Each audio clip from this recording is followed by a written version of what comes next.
Hey everybody, good evening. It's Scott at Scott Trades on X with StockMarketMentor.com and your chart of the day. Want to take a look at Crowdstrike? This is ticker CRWD. Now, Crowdstrike is in an uptrend and above all the key moving averages and kind of handling out here after this bizarre looking cup that brought it back down to its 200-day moving average.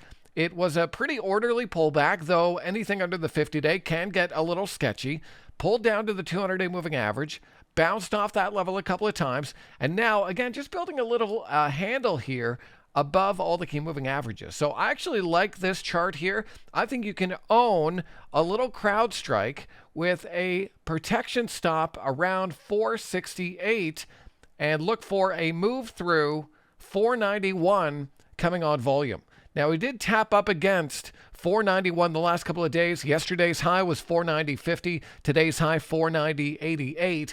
And so we're right against that 491 level. I think if we can move through that level, close above that level, and do it on volume, then you might have a swing trading opportunity up to around 507 and a potential revisit of the all-time high just under 520 in and around 518. So there's a little swing trading setup for you. Of course, if this trade works out, you're going to want to move that stop up to break even as soon as possible. Not tight enough that you get taken out on just an intraday swing, but enough that you don't just have a major loss or anything like that because of any market volatility that we might see this week.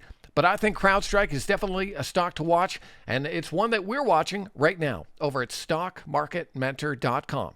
I hope that video is helpful. I'll see you next time.